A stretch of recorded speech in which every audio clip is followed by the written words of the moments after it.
Life is too short to be anything but happy. Spend your time with people who love you. Make the most of every opportunity that comes your way, and never give a fuck about what anyone else has to say about you.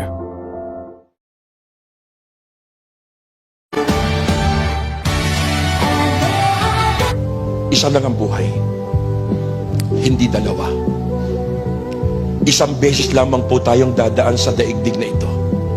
Hindi na tayo babalik. Pero tiyakin mo na sa pagdaan mo sa mundong ito ay nagkaroon ng pitak sa puso mo si Kristo, sapagkat tinitiyak ko sa iyo, kapag tayo binawian ng buhay at wala po ang Panginoon sa buhay natin, doon sa libingan pupuntahan natin, wala nang paglilingkod. Sa lang ang buhay, life is short, kapiraso lang. Mga kapatid, lahat tayo may haharapin after physical death. Hebrew 9:27, itinakda ng Diyos sa isang tao ang minsan mamatay. Pagpikit natin, pagpantay ng paa, pagdilat natin, nasa harap na tayo ng Diyos. Ano mukha ihaharap mo? Harap tayo sa Diyos face to face, eyes to eyes. Kung dito wala kang ginawa sa Panginoon, di ka naglingkod sa Diyos, ano mo kaya harap natin sa Panginoon? Binili tayo sa malaking halaga. Pagkatapos ng 100 taon, lahat tayo ay nakalibing na. Amen? Nakalibing na rin, sigurado, ang ating mga minamahal, ang ating mga kamag-anak, ang ating mga kaibigan, ang ating mga kakilala. At pagkatapos ng 100 taon, iba na rin ang mga tao na nakatira sa ating mga bahay, sa ating mga tahanan na kung saan pinaghirapan nating pagawa at patayo. May mga ibang tao na rin ang magmamay-ari ng mga bagay ng ating mga inipon. Pagkatapos ng 100 taon, ang kotse na binayaran natin at inutang, wala na rin. Maaaring ito ay scrap, lata na, tinapon, o baka inilibing na rin. Pagkatapos ng 100 taon, yung ating trabaho na pinagpaguran, ini-stress, palaging iniisip, binigay na sa iba. O maaaring ang kumpanya na ating pinasukan ay wala na rin. Pagkatapos ng 100 taon, yung mga kaaway natin na kinaiinisan, nakabaon na rin. At pagkatapos ng 100 taon, kahit ang ating mga kaapu-apuhan, hindi man tayo maaalala, makikilala, o matatandaan. Pagkatapos nating mamatay, larawan na lang tayo. Makikita sa album, sa picture, nakasabit sa dingding. Maaring makikita tayo, dadaan tayo sa Facebook feed ng ibang tao, pero hindi na tayo kilala. Pagkatapos ng 1 dekada, mawawala na rin ang ating mga larawan, ang ating mga alaala. Kung maiintindihan natin ang ating kinabukasan na mawawalang kwenta lahat ng ating mga inaalala dahil may katapusan na ang lahat, hindi ba magiging mas masaya tayo ngayon? Yung ating mga takot ngayon, pagkatapos ng 100 taon, wala na yan. At pagkatapos nating mamatay, yung ating mga pangamba, wala na rin kwenta. So tandaan natin ito, mga kapatid, that life is short and quick. Maiksi lang ang buhay at mabilis. Lalong-lalo na ito ay umiiksi at bumibilis dahil sa ating takot, pag-aalala at pangamba. Do not make your life shorter and quicker because of your constant worrying, panicking, and fearing. Baka sa huli, magsisi ka na inubos mo ang iyong buhay sa kakaisip at sa pag-aalala. Jesus is challenging us to live life to the fullest, to make most of our life here on earth, May katotohanan ang kasabihan that if it doesn't matter in 5 years, then don't spend 5 minutes on it. Kung walang halaga yan, walang kwenta, pagkatapos ng 5 taon, huwag mo sanang bibigyan ng 5 minuto sa kakaisip mo. Kaya din po si Jesus, palagi niyang utos sa atin, huwag kayong matakot, huwag kayong mangamba. Kasi ang ating mga problema ay mawawala din sa kinabukasan. We should not worry. Why? Because as Jesus explained, we have a loving God, the Father in heaven, who loves us deeply. And since we have a God who takes care of us, who provides for our needs every day, why should we spend 1 second worrying? Sabi nga ni Jesus, kahit na ang mga hayop na lumilipad, mura lang na binibili, ay hindi pinapabayaan mamatay ng Diyos. Tayo pa nga mga tao na ginawa sa muka at wangis niya. Tayo pa kaya mga tao na tinatawag niya mga anak. Tayo pa nga mga tao na napakahalaga sa Kanya, papabayaan ba niya tayo? Bakit tayo kailangan mangamba kung merong isang Diyos na napaka makapangyarihan, na gagawin niya ang lahat para sa atin? Kaya nga po, ano ang magandang gawin pag tayo ay takot? Bukod po sa pagdarasal, liban sa ating pananalig at paniniwala sa Diyos, why not try this? Make a list. Kumuha ka ng isang kapirasong papel at isulat mo lahat ng iyong mga takot, pangamba, pag-aalala. Make an inventory of all of your worries, of all of the things that you are thinking that makes you stay up at night. Ano yan? Sulat mo yan.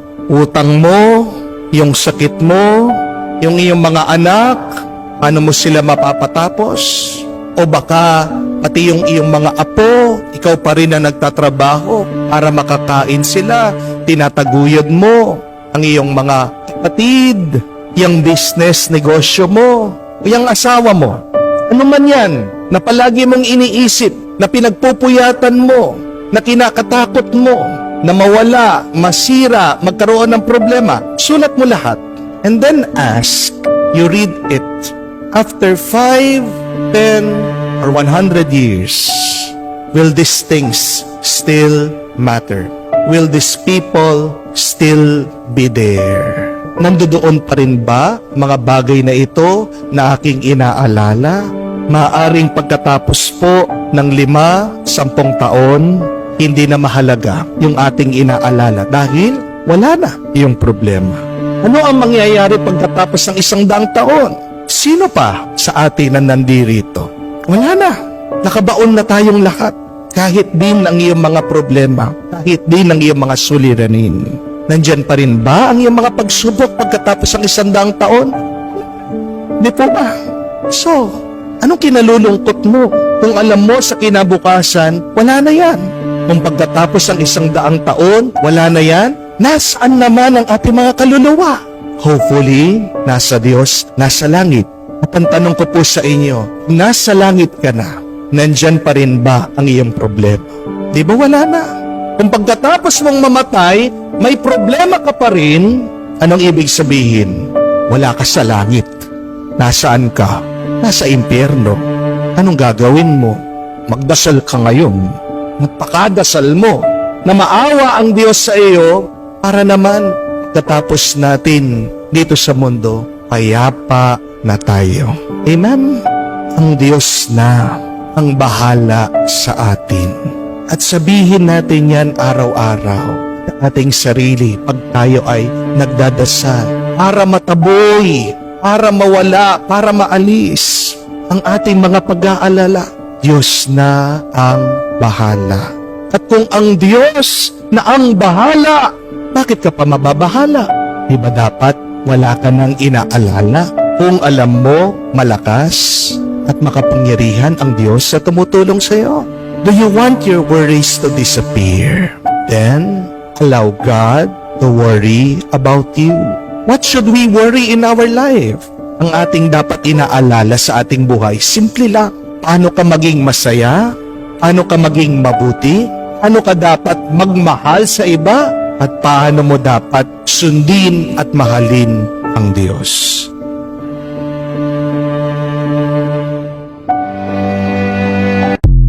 Yun namang mga taong nagsasabing, pagod na ako, hindi ko na kaya. Hindi naman sila yung mga taong pagod lang ang katawan.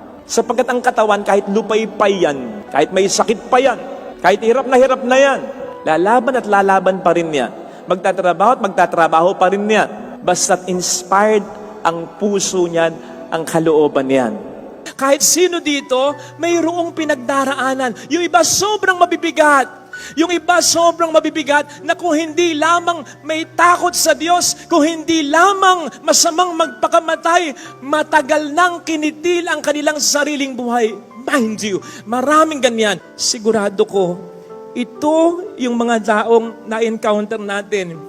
Nakangiti kahit paano, nakakatawa, nakakapustura. Pero sa loob-loob nila, ang bigat-bigat pala ng dinadala nila. Imagine encountering such kind of people, tapos susungitan mo. May mga taong ganyan talaga. Akala mo okay, akala mo malakas, akala mo walang problema. Nahihiya lang sila, natatakot lang sila, ayaw lang nilang mapahiya o makaabala. Pero may matinding pinagdaraanan sa loob nila. O di po ba? Kapag ganyan, mas nakabibigat yan sa ating mga dinadala. Mas nakapapagod yan. Yung mayroon kang pinagdaraanan na walang nakakaalam. O kung meron man, wala naman silang pakialam. Kamakailan meron akong nabuntot ang kotse dyan sa may prensa. Nung una, inis na inis ako. Kasi ang bagal. Siguro mga 30 lang ang takbo, nagmamadali ako, hindi naman ako maka-overtake. Ang daming mga nasa salubong na sasakyan. Bubusinahan ko na sana ng matinding yung parang nagmumurang busina. Ay! Nang bigla akong makita, parang may karatula dun sa may puwitan ng kotse niya. Ang nakalagay, exact words, sensya na, bagong driver lang, tanga pa. Nakalagay. Totoo, yun ang nakalagay. Hindi na ako bumusina. Nag-adjust na ako kasi naintindihan ko na yung dahilan niya. I just wonder kung bawat isa sa atin, lalong-lalo na yung mga may pinagdaraanan, pwede bang o pwede kayang maglagay ng karatula sa katawan na nagsasabing, broken-hearted ako, niloko ako, tinraidor ako ng kaibigan ko, bankrupt ako, gipit na gipit ako, may malubhang sakit ako, problema ko ang anak ko, litong-lito na ako, pagod na ako. Siguro, even for quite some time, magbabago ang pakikitungo natin sa mga taong yan. Kabut-kabut, igagalang, bibigyan ng importansya ng halaga, bibigyan ng pasensya, ng pahinga. Sino ba naman ang maglalagay ng ganyang karatula? Sige nga, takot lang nila, hiya lang nila. Pero wag ka, may mga taong ganyan talaga. Akala mo okay, akala mo malakas, akala mo walang problema, nahihiya lang sila, natatakot lang sila, ayaw lang nilang mapahiya o makaabala. Pero may matinding pinagdaraanan sa loob nila. Kaya kapag makausap mo ng heart to heart, nagsisimula pa lamang kayo umaatungan na. And so brothers and sisters, let us always be nice and kind to one another. Sapagkat hindi mo alam ang pinagdaraanan ng tao sa buhay. Hindi man tayo makabawas, huwag na tayo makadagdag pa. Sapagkat sa mga taong very down na, kaunting bagay na nega, ikatutumba, ikakawalang pag-asa nila. Maawa ka, kailangan nila ng pahinga. Kaya nga, saktong-sakto ang ating mabuting balita para sa lahat. Lalong-lalo na para sa mga may matinding dinadala at pagod na. Ang sabi ng ating Panginoon, lumapit kayo sa akin, kayong lahat ng nabibigatan, at bibigyan ko kayo ng kapahingahan. Siya ang pinaka-nakakaalam at siya ang may pinaka-pakialam. Yun nga, sabi nga natin, yung mga buhok mo, bilang niyang lahat. The most insignificant part of our body, He knows my heart. Bilang na bilang niya, tigi-tigisa. Yun pa kayang nakapagpapalungkot sa'yo, iniiyakan mo, dumudurog sa puso mo, nakapagpapapagod sa'yo, of course He knows, and of course He cares. Kaya't yung imbitasyon niya, heed it. Come to me. Notice na hindi niya sinabing, lumapit ka sa kung saan, sa kung ano, sa kung sino. Kasi madalas, kapag napapagod na tayo, ang tendency natin mag-relax, mag-unwind, pupunta kung saan-saan, bibili ng kung ano-ano, kasama sa kung sino-sino. Minsan, masama na impluensya pa. Minsan, masasama sa pagkakasala at pagkakamali pa. Para makapag-unwind lang. Talk about clean fun, good fun. Okay yan. Pero, ano bang natutugunan yan kundi ang pagod lamang ng katawan? Hindi ang pagod ng kaluluwa. Ang sinasabi sa ating ikalawang pagbasa, hindi lang mang tayo katawan, tayo rin ay kaluluwa. At sa pagitan ng dalawa, mas dapat nating inaalagaan, pinapalakas, nire-recharge ang ating espiritu. Alalong pag sinasabi sa atin ni St. Paul sa ating ikalawang pagbasa, mamatay ang katawan, pero buhay ang espiritu, mabubuhay pa rin tayo. Pero patayin mo ang espiritu, paghinain mo ang espiritu, kahit malakas ang katawan mo, hindi na ito uubra sa kahit sino o kahit ano. Kaya nga mayroon tayong tinatawag na fighting spirit. Lupay-pay na yung katawan, bali-bali na yung buto, nakasadsad na sa lupa, mahinang-mahina na, pero kung may fighting spirit yan, lalaban at lalaban pa rin yan. Ganon kahalaga ang espiritu, ang kaluluwa. Kaya nga ang sinasabi ng Panginoong kapahingahan mas mahalaga sa Ebanghelyo ay kapahingahan na dulot niya, kapahingahan para sa kaluluwa sapagkat ang ating katawan ay humuhugot ng lakas sa ating kaluluwa. And so sige, basta clean fun ha, relax, unwind, pumunta ko saan-saan. Kung may oras naman at kung may panahon, lalong-lalo na with your loved ones, uminom ng mga bitamina, mag-unwind, mag-relax, magpaspa. Go!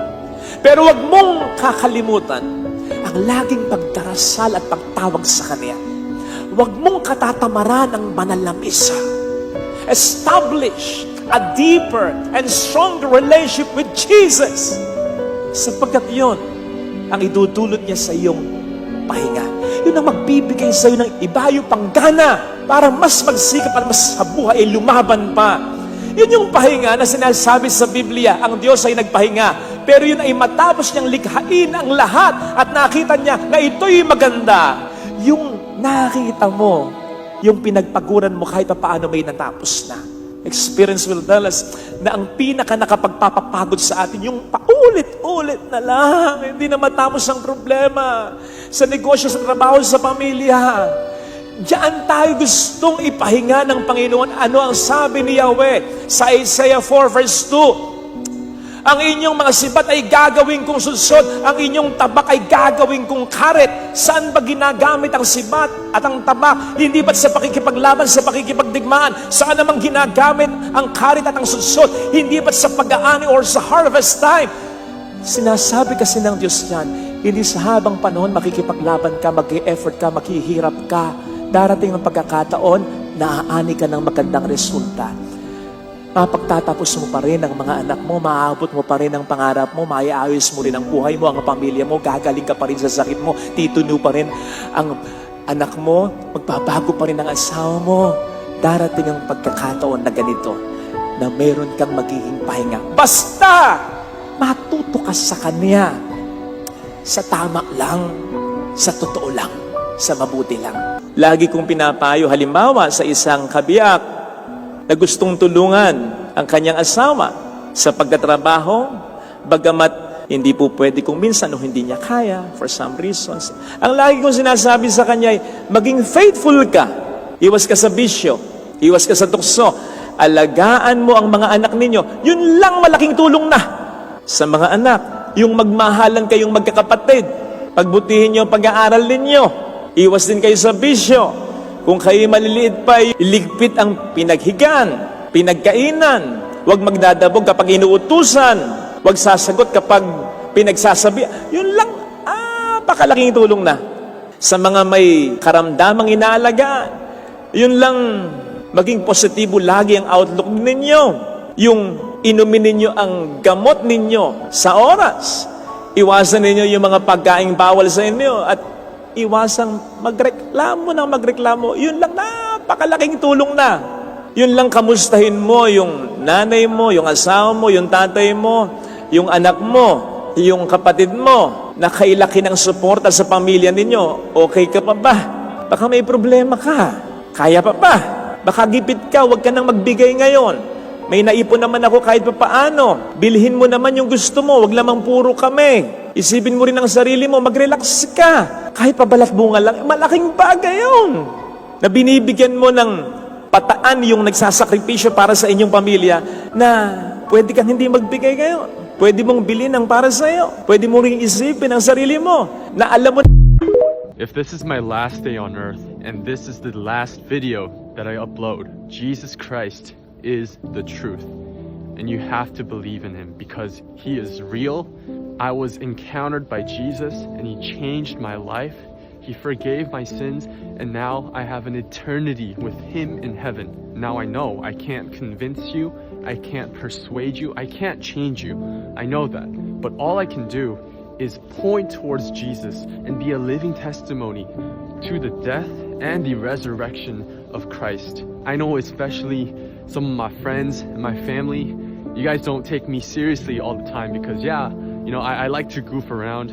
But with all seriousness right now, if I can tell you guys just one thing, if today was my last day on earth, is that Jesus Christ is Lord, he is Savior, and there will come a day when every single person stands in front of God on Judgment Day, and you will be judged according to all the things that you've done, and everyone falls short, and everyone is a sinner, and everyone is hell-bound. So if you don't place your trust in Jesus, I know it's hard to hear, but you're going to hell. But praise God that he sent his one and only Son, Jesus Christ, to die for our sins, to redeem us, to make us righteous and perfect in God's eyes. And by God's grace, through our faith in Jesus, our relationship with the Father is fully restored, and we have a place with him in heaven. I love you guys, and I eagerly desire and pray and hope that every single person watching this video comes to meet Jesus Christ. Amen. Praise God. Ang sikreto ng masayang buhay ay wala naman po sa ari-arian at pera. If you're contented with what God will give you in this life, you will always be happy and peace. Seek not to be happy, seek to be contented.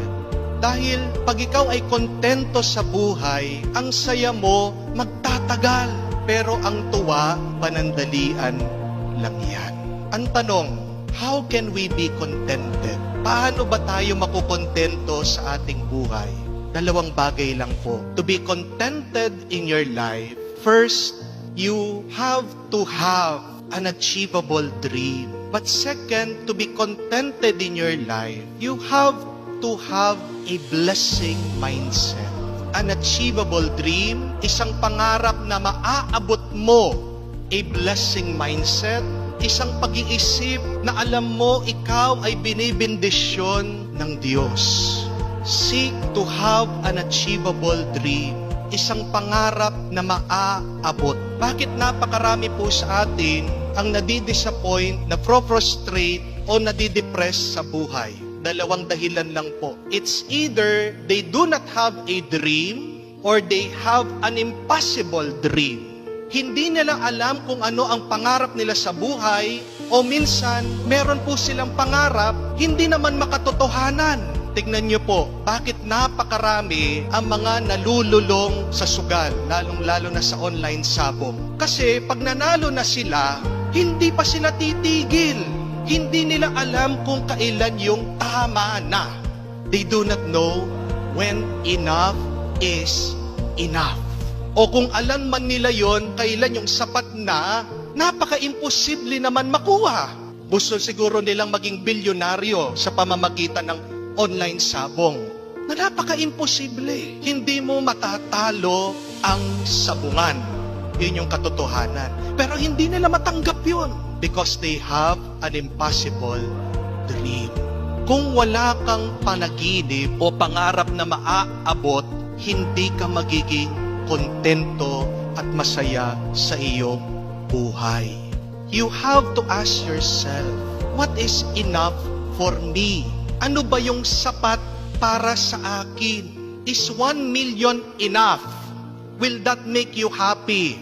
Yung magkaroon ka ng bahay, masaya ka na. Yung mapatapos mo yung mga anak mo sa pag-aaral. Tama na ba yun? Pag klaro sa'yo, malinaw na sa'yo, ano ba yung maaabot mong pangarap? Pag nakuha mo na yon, ano man yung darating sa buhay mo, liban doon, bonus na lang. Kailangan maging malinaw sa'yo, ano ba yung maaabot mong pangarap? Realizable, makatotohanan. Para pag nakuha mo na siya, ano man yung liban doon, grasya, bonus na lang sa Panginoon. Pero hindi. Napakarami kasi, magseset sila ng panaginip, pangarap sa buhay nila, pero pag nakuha nila, hindi pa sapat. Pag ganyan po ang pag-iisip natin, tayo ay magiging alipin. Gagawin mong miserable ang buhay mo. Kung ang isang taong matakaw, hindi niya inaamin ang kanyang pagkabusog, ano pong mangyayari sa kanya? Kung kakain na siya ng kakain, dinideny niya, hindi pa ako busog, gusto ko pa. Magsusuka siya, o baka maaatake siya, mamamatay siya. Because he does not know when enough is enough. Kailan yung sapat, tama na. Tanungin po natin ang ating mga sarili. Kailan ba yung masasabi ko, tama na, okay na, ito lang, masaya na ako. That is what contentment is. Ano man yung liban doon, bonus na lang. Pasalamatan mo ang Panginoon. Kung tatanungin ko po kayo, para-parehas lang naman po yung pangarap natin, hindi po ba? Pangarap na simple, pangarap na masaya. Yung buhay ka, healthy yung pamilya mo, walang may sakit, yung nagmamahalan kayo, nagkakaintindihan kayo, walang nag-aaway, marunong magpatawad sa bawat isa, yung nakakakain kayo 3 times a day, may merienda pa in between, yung may pera ka para makapaglibot kayo, makapagliwaliw, yung may pera ka para may pantulong, hindi po ba simpleng buhay lang, sapat na? Ano pang gusto mo liban doon? Baka pinapahirapan mo lang ang sarili mo. To be contented, you have to have an achievable dream. Maaabot na pangarap. May it be enough for you. Sapat na, tama na, magiging masaya ka. Let it go. You have to let it go and move on. Kailangan mong bitawan para gumaan. Hindi mamaya. Hindi bukas, hindi sa susunod na linggo. Ngayon na, now na. Huwag ka nang maghihintay. Gusto ng Diyos, ngayon na ngayon, lumaya ka. Ngayon na ngayon, maging masaya ka. Ngayon na ngayon, maging payapa ka. Pero paano ka magiging masaya, payapa, at malaya kung ayaw mong bitiwan? Kung ayaw mong iwan? You cannot be free and happy if you do not let it go. Yan yung pagdasal mo. Yan yung hilingin natin sa Diyos. Pakinggan natin yung kanta na gusto-gusto ng mga bata. Galing dun sa kanta ng Disney, Frozen. Let it go. Let it go. Pero ang hirap, merong mga taong hindi makapag-let go. You just have to let it go and move on. Kung merong mga taong hindi makapag-let go, kung merong mga taong hindi makapag-move on, anong kailangan mong gawin? E then, let them go. E di, move on with your life without them. You have to let it go. Lalong-lalo na kung itong nagiging dahilan ng iyong paghihirap, ng iyong pagdurusa. Gusto ng Diyos lumaya. Gusto ni Jesus maging masaya ka. Sana naman gustuhin mo rin. You have the power to do it because Jesus is giving us the grace and the power to do it. Huwag ka nang maghintay. Huwag mo nang patagalin. Ngayon na. Bitawan mo na. Just let it go.